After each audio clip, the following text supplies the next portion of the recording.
Hey guys, I hope you're all doing well. We are just about to start work on our latest project, so we're in a pretty good mood. Now, one thing that we get asked about an awful lot when we are working on the plans for a new project is how exactly we create our floor plans. So it might sound like a kind of weird subject to cover in a video, but because we get asked about it so often, I wanted to run through some of the options that we use with you today. Ultimately, there are 4 different reasons that we would need floor plans, from the most simple up to the most complex. At simple level, we might need them if we are sending them to an HMO officer, for example, or if we are selling or renting a property, we might want to take some basic floor plans to put up on Rightmove or with the property advert, wherever it's going to be. The second most simple version would be if we're just having to play around with layouts at an early stage in the planning process. We want to have access to the existing floor plans and the ability to mess around, change the layouts and see what we think works before we get too involved with planning and planners and architects and all that sort of stuff.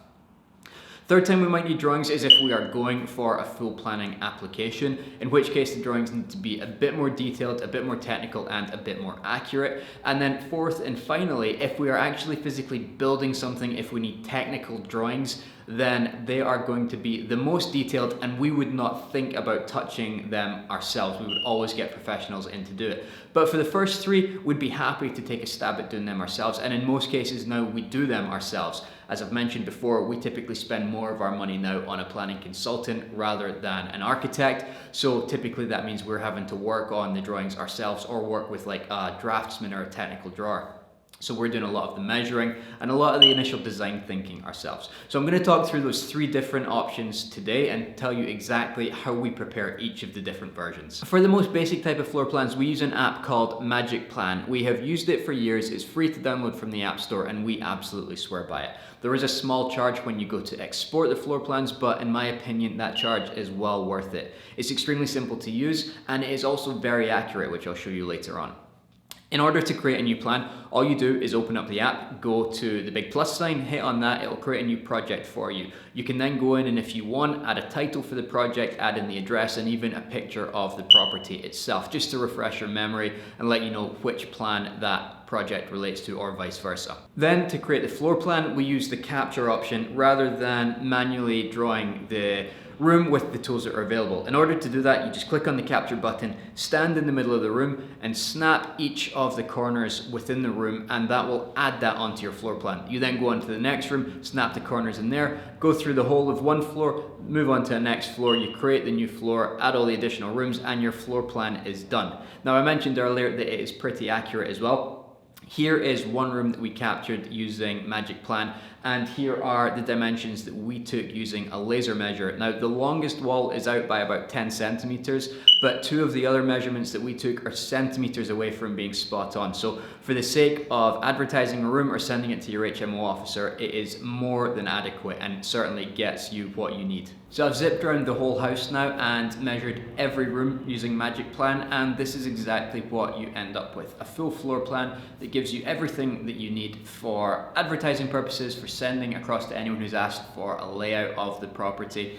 It's detailed enough, it's accurate enough, it should serve most purposes. But as I said before, there are a couple of other use cases where we would create our own floor plans as well. So let's go on and look at them now. For the second type of floor plans, the ones that we want to have the freedom to play around with and try out some different ideas on, we use a desktop app called Floorplanner, and I'll show you that when we get back to the office, but we obviously need to capture the data first so that we have a floor plan to start working from.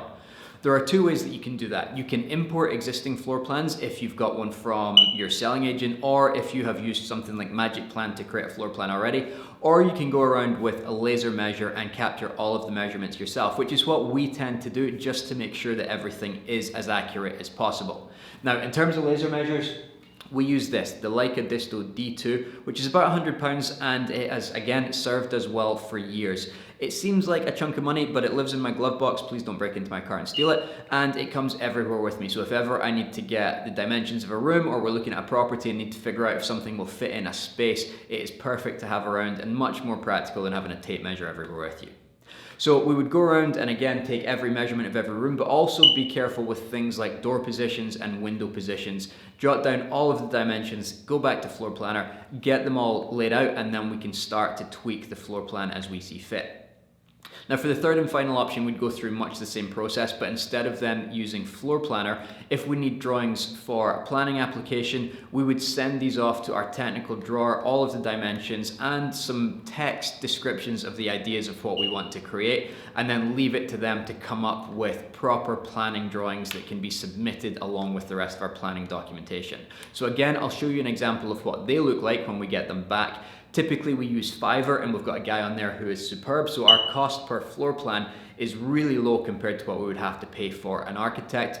But because we've done this so many times and because we know what we want the building to look like, we're confident enough that that will maximize the value, and we can use the money that we've saved on an architect to invest in a really good planning consultant to make sure that that planning permission is approved. So we'll head back to the office now. I'll show you Floorplanner and I'll show you what we get back from our guys on Fiverr, and you can see for yourself just how good the results are.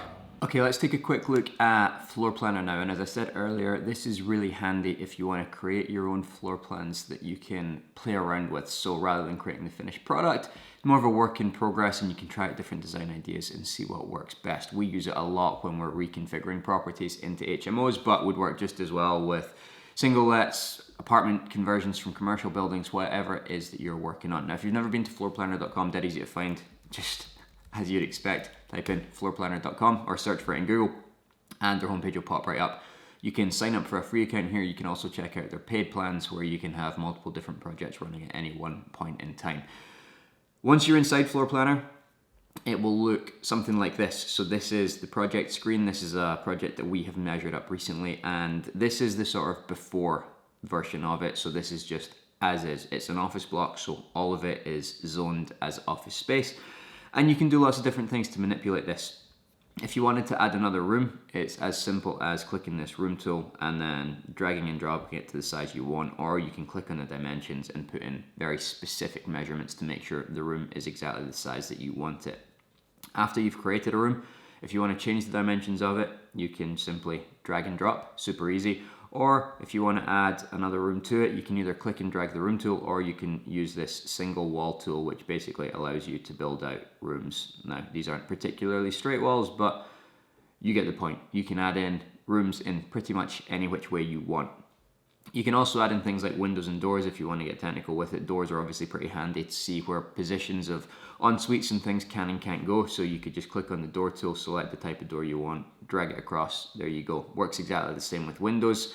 And you can also do things like add paint colors, add furniture, sofas, beds, wardrobes to see how the different layouts work and make sure you can actually fit the furniture in there that you want as well. Quite a neat tool with this as well is when you add a piece of furniture, you can change the dimensions of that furniture. So if they don't have the exact size sofa you want, just drag in the sofa and you can change that to the exact measurements that your sofa is going to be to see if that fits in the space. Now what we tend to do once we have got the basic floor plan down is, you can see here under ground floor I've got existing and then we have got proposed. And the proposed just allows us to add in individual stud walls, so that's where you would probably use that wall tool rather than dragging a room, and it just allows you to split the space up and start to add things like kitchen units and dining tables and all that sort of stuff to see how the space flows. You've got a number of different views as well, so this first one is a pretty basic line drawing which is suitable for most purposes and it keeps it nice and clean and simple. You can start to add a little bit of color, texture and more visual idea as well if you're looking for more of a design feel of how it is going to lay out. And you can also switch between 2D and 3D, which is pretty handy. We don't tend to use the 3D a huge amount, but you know, it can be nice just to switch into 3D mode, take a look around it, see how it looks, see how it feels. Does the space work well? Is there anything that is obviously wrong with it? You can click on this little guy here and that allows you to walk around the house as well, which is kind of funky, but takes a bit of getting used to, and yeah, don't use it a huge amount. But what you can do if you come back out of this little man icon is that you can click on the 3D view settings, and this show cut section is quite handy. So you can put the wall height up either to full height, or you can drag it right down so you can see the 3D layout without any walls or with just a small sort of low level partition in place, which is pretty cool. So we use this quite a lot. You can see we've got the ground floor of this project here. We have got the first floor. Again, we've got the existing, pretty basic office space, and then we have got the proposed, which starts to add a bit more detail in. Again, you can see we've labeled the different rooms with bedrooms, bathrooms, hallway, circulation space, all that sort of stuff.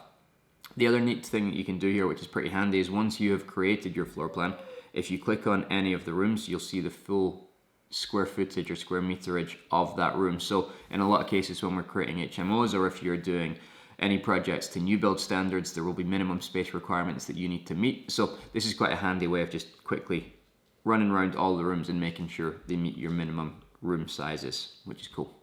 And finally, whilst we're here and looking at the different types of floor plans, you'll remember from earlier on in the video, I mentioned the third type of plans that we need, which are much more professional for full planning applications. And typically, as I've already said, we tend to try to save our money on the architect and put that towards a good planning consultant. And since we adopted that approach, we've had 100% success record with all of our planning applications, much better than when we were using an architect to deal with our applications. And frankly, I've found that the quality of the drawings that we get from a sort of freelancer is just as good as anything that we would have got from an architect. So more than happy to advocate that approach. If you can afford to have an architect and a planning consultant on board, by all means use both. And sometimes when you're just getting started out, it's nice to have that support from a design point of view from a local architect who understands the type of project that you're working on. So I'm not against architects, but if you have to make a choice between an architect and a planning consultant,